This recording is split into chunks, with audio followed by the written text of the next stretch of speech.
өкмөттүн маалыматы боюнча бюджеттин 40 миллиард сом салыктардан түшпөй калат. Бажы төлөмдөрүнөн салыктардан түшпөй калат. Бул экономикага абдан чоң залалын тийгизет. Эгерде бюджеттин 40 миллиард сом аз алып кала турган болсо, бир топ багыттар каржыланбай калат деген сөз. Темир ага, ушул жерден тактай кетсек, 40 миллиард канчалык олуттуу экенин түшүндүрүү үчүн Кыргызстандын жылдык бюджетин айта кетсеңиз анда. Жылдык бюджети салыктардан чогултканы 142 миллиард сом. Азыр болжол менен айтылып атат, бул 40 миллиард депчи, мындан да көбөйүп кетиши мүмкүн. Эми буларды жабышыбыз керек биз. Бул жыртык да чоңчу. Эми жабабыз дегенде өкмөт эмне болуп атат? МВФка кайрылды. Алар 120 миллион доллар беребиз деди, бирок бул ошол апрелдин ортосуна чейин чечилет болуш керек. Бирок бул кредит 5 жылдык мөөнөт менен 30% 7 жылдык мөөнөт менен берилип атат. Биз муну кайрып беришибиз керек. Экинчи кайрылды, Азия банкына кайрылды. Алар бир 100 миллион доллар дагы кредит беребиз деп атат. Андан кийин үчүнчү булак бар. Бул ЕСтин өнүктүрүү банкы бар. Ябыр деп коет. Ошол жактан бир 100 миллион алабыз деп. Болгону мына 320 миллион доллар алып атышат. Бул бир 30 миллиардка жетпеген акча. Жана жыртыкты толук бүтөй албайт. Дагы Россияга, Кытайга, башка мамлекеттерге кайрылып атат, бирок аяктан толуктоо келеди. Мен бул маалыматты билгеним, анткени ошо кызыгып уламдан карап атам да. Мына бул биздин сырткы ресурсубуз. Экинчи ресурс ички ресурстар издеш керек. Ички ресурстар кайсы? Биринчиден бюджетти толук оптимизация кылып, туура эмес мындай баягы чыгашларды кыскартышыбыз керек. Бирок ошол эле убакта биздин саламаттык сактоо багытына, укук коргоо органдарына, өзгөчө кырдаал багытына абдан чоң каражаттар керек болуп атат. Анан азыр жакыр болгон адамдарга, баягы муктаж болгон адамдарга биз жардам беришибиз керек бюджетте. Мына булардын баары тең бүгүнкү күндө ушул бюджеттик чоң тартышка алып келет, экономикалык каатчылыкка алып келет. Ушул максатта бардык мамлекеттер кара күнгө деп катып жүргөн ресурстарын чыгарып атышат. Темир ага, мына эгер сиз айткандай абал чындап эле оор боло турган болсо, жакын аралыкта ошондон чыгуунун жолун кантип сунуштап жатасыз? Эмнелерди сунуш берип атасыз? Бизнеске жардам беришибиз керек. Жана майда патент алып иштеп жүргөн чакан бизнестерге 100 миңден 300 миң сомго чейин, 1 жыл, 2 жылга чейин кредит беришибиз керек. Көрөөсү жок.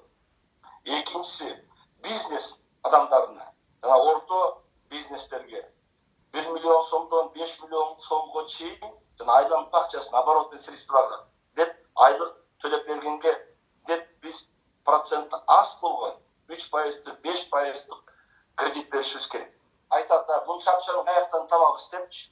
Ошон үчүн жана сырткы ресурстан башка ички ресурстарды издеш керек. Алар кайсылар? Бизде 3 ресурс бар. Биринчиден, Минфин баалуу кагаз чыгара алат, ички карыз кылып. Бирок аны ким алат? Мына мисалы, Европа коронабон чыгарабыз дешти. Бизде ошентип сырткы рыноктарга чыга алабызбы? Жок. Ошон үчүн бирок ичкиге чыксак болот, ал чектелүү. Бул биринчи ресурс. Экинчи ресурс кайсы? Экинчи ресурс улуттук банкта биздин эл аралык алтын валюталык запасыбыз бар. Бүгүнкү күндө мындай 2,4 миллиард доллар деп атат. Ошол жерден 200 миллион долларын мен айттым, өкмөт алыш керек банктан. Анан үчүнчү ресурс биз саарын айдай сактап, караңгы күн келип калса ошол кереги тиет деп, ошол жакка чейин Центеран акциясын айтып келебиз. Ал акция бүгүнкү күндө 450, 460, 470 миллион доллардын тегереги наркы турат. Рыноктук, то есть эмес рыноктук баасы. Мен айттым, ошонун 200 миллион долларга эки жолу бар. Опция менен Центр менен сүйлөшүп, сен бизге проценти жок, мына акциябызды залог алып 200 миллион бер, биз 2 жылдан кайрып беребиз. Жок болбосо, ошону сатып биз ал акчаны алып келишибиз керек мамлекетке, накталуу акча кылып. Ал эч жак кетпейт. Ал ошол бүгүнкү муктаж болуп турган кара күнгө сактап, ошо резервди айлабыз таппай кайры сурап атпайбыз биз. Орускага кайрылып атабыз, Кытайга кайрылып атабыз, Японияга кайрылып атабыз. Алардын өздөрүнүн да кыйынчылык бар. Эмне кылышыбыз керек? Жеп ичип койбой, жанагы майда, чакан ишканаларга, айыл чарбасына, фермерлерге biz kredit katarı, arzan kredit katarı, 2%, 3%, 5%'da çeyin. 1 yıldık, 2 yıldık kılıp verişimiz gerek. Oşonda biz ekonomikabızды içine karmak kalabız. Ekonomikabız, anken men aytıp koyayım. Mına karantin bütkөндөн кийин аябай кыйынчылык болот экономикада. Сунушуңуздун негизи бул кумтөрдү сатуу эмес, кумтөрдөгү Кыргызстандын акциясын сатуу жөнүндө кеп болуп жатат, туурабы? Alбетте, alбетте. Ооба, эми ушуну дароо тактай кетсек, Кыргыз өкмөтүнүн ал жердеги акцияга канча үлүшү, канча ээлиги бар? Ал жерде мындайда бизде башында 32-33% бар эле. Анан жыл сайын азайып кетип, алар улам-улам эмиссия чыгарып атат. Бүгүнкү күндө 26,6 гана процентибиз калды. Бул бир. Жылына ошол 460 миллион доллардык акциябызга биз 11 миллион гана доллар дивиденд алабыз. Андан ашык бербейт. Башкаруу системасында 2009-жылы келишим кол койгондо, Бакиевдин заманында, ошо кумтөрдү ратификация кылып койгондо жаңы келишимдечи, ошонун негизинде biz башкаруу ишине кийлигише албайбыз. Анан көптөр түшүнбөй жатпайбы? Кумтөрдү эмес, кумтөр иштейт, салыктарын төлөйт. Тактап койчу маселе. Кыргыз өкмөтү көп маселеге таасир эте албай жатканын айттыңыз. Эгер акциянын кайсы бир үлүшүн сата турган болсо, ошол таасир этүү мүмкүнчүлүгүн ого бетер жоготуп, четте туруп калбайбы анда? Жок, алар биздин мыйзам менен иштейт.